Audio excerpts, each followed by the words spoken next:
Guys, what's going on? Welcome home. Thank you. Yeah, it's good to be home. An obligatory Yeah, MVP. yeah. What was it about Kansas City? What made the decision to come here? It was pretty easy. Just talking to Chad Henne for a while, then having the chance to talk to Coach Reed and kind of pick their brains, see what they wanted in a backup, see how Chad enjoyed it. Talking to Daniel Kilgore, who played here, Blake Bell. It was a very easy decision. Coach Reed's always been a guy and a coach that I've watched from afar, and how he handles himself, how he handles the organizations that he represents, and it's nothing but first class, and it's been that way since I've been here. Specifically, what did Chad tell you about this? He loved it. He spoke extremely highly of the entire coaching staff, not only Coach Reed, but Nags, Girardi, all the guys that we work with on a daily basis, and I think he was here for 5 years. And he's somebody that I trust his opinion on, and being last year I think it was his 15th year, so he's been around the block quite a bit, and he spoke very highly of the organization, and really it was an easy sell at that point. What type of player would you say that Chiefs fans were asking left tackle in Donovan Smith and what he brings to the table? Extremely gifted. One of the most athletic, physically gifted left tackles that I've seen in going on 13 years now, and I told Patrick when we all got here, I was like, he's going to help this team a lot. He's going to help solidify that front with JT and Donnie on the edges and our interior guys. That's got to be the best, if not the best, offensive line in the NFL. How much do you feel like his injuries set him back last year? You know, injuries are a part of the game, and sometimes they're hard to play through. And Donnie's an extremely tough player. As you guys know, he's been one of the most durable offensive linemen through the first 8-9 years of his career, and you know, some things he got nicked up last year, so it was a down year, and I know he's going to want to play well this year, and he's going to play well. He's a great friend, he's a great football player. Being in the room with Tom and then being in the room with Pat, do you see these similarities there, maybe in how they approach their craft? They're maniacal perfectionists. And I mean that in the most endearing way possible. They're the two best, in my opinion, to ever play the game.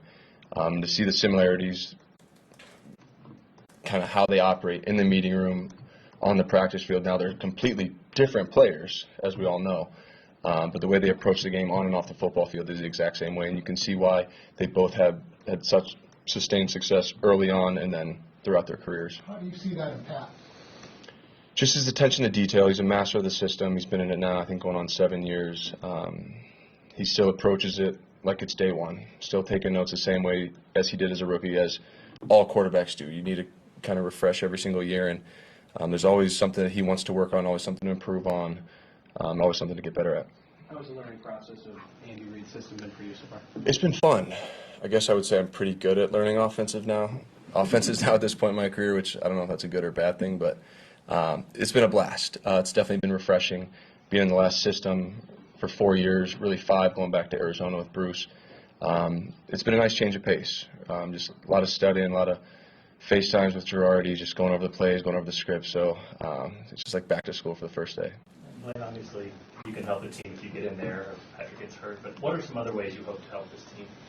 Just wisdom, experience. I've been around a lot of teams, a lot of coaches, a lot of offensive systems. So just asking, not really the quote dumb question, but just kind of starting conversations on seeing things different ways, doing things different ways. It just kind of engages people and kind of see like a 10,000-foot view of football. You see you doing that with Pat too, challenging him and talking to him? Yeah, it's just high-level football questions because there's so many ways to skin a cat. There's so many ways to complete a pass, run a concept, and every coaching staff, every tree, every scheme is different. And I haven't yet to be in this system before, so it's definitely a learning curve. But if we can just take bits and pieces from every system I've been in and just apply it, start a conversation, that's a good thing.